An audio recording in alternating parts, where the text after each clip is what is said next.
Hi, how you going? My name's Sean Appo. I'm part of the Indigenous Mountain Bike Project and part of the Indigenous Mountain Bike team that did the Huski 100 race at Kalala Beach in Jarvis Bay on the weekend. Yeah, I just wanted to put down some thoughts of what was going through my head during the race. I should be probably a little bit more concerned about what was going through my head prior to the race, to think that I could get away with doing 100 kilometres on such little preparation. It was a very tough day. It was a very long day. I think my official time is about 9 hours and 4 minutes, which is a long day by anyone's standards. It was totally out of my idea of what I thought was going to happen on that day. Conditions were not what I thought they were going to be. Very muddy, very wet, lots of up and down. It was a bit like a roller coaster, even though the sort of geographic makeup of that area is not very hilly.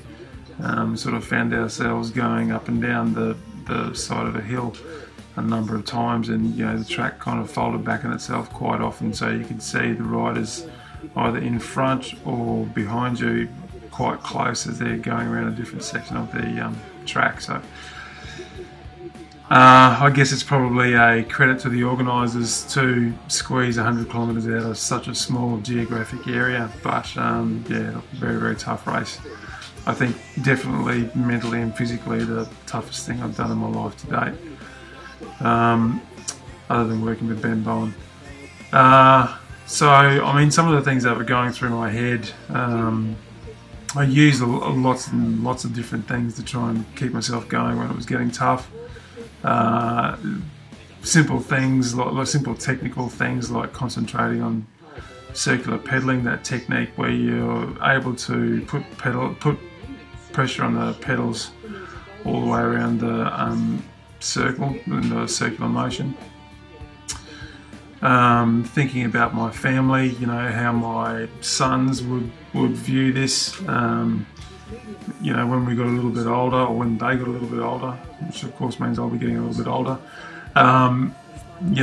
Being able to talk with them about how difficult it was and how mentally challenged I was to try and keep myself going, and what kind of tools I use to keep myself going. I thought of, if I quit, which I certainly did think about a number of times across 100 Ks, if I quit, what are they going to take out of it? What are they going to think? Are they going to think that, whenever the going gets a little bit tough, it's okay if we just cut and run, because that's what our dad did? Or, what's my wife going to think if, by the 40k mark, if I've had enough and, it's time to just throw in the towel? So, I tried a lot of different mental tricks.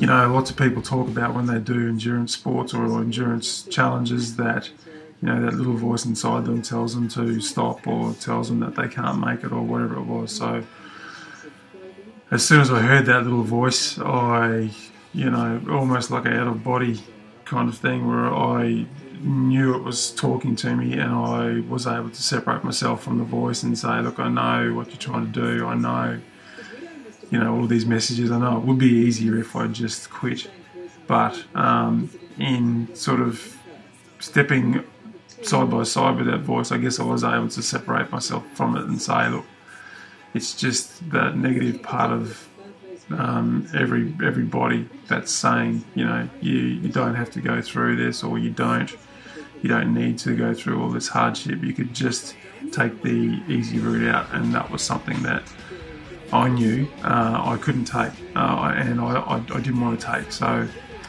I guess that was one tool set that I had with me, that I knew that voice would come, and I knew that when it came I would have to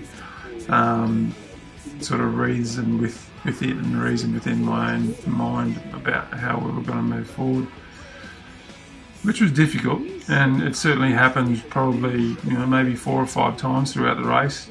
I was having a few problems with the bike to start off with. So at the 30k mark, when I was able to, I got someone to have a quick look at it, and they fixed it in 5 minutes. So that again was another thing that I couldn't rely on as a mechanism to get out of finishing the race.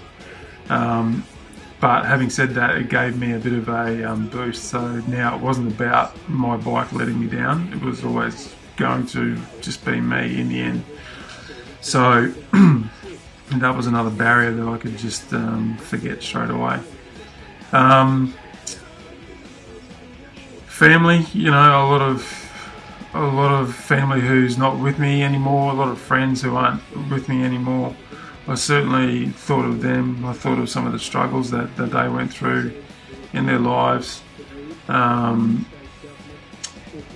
drew on a lot of stories of other people who I'd never met, like a lot of Aboriginal activists and Indigenous activists. I thought about a lot of the struggle that they'd gone through to let me live the life that I do live now.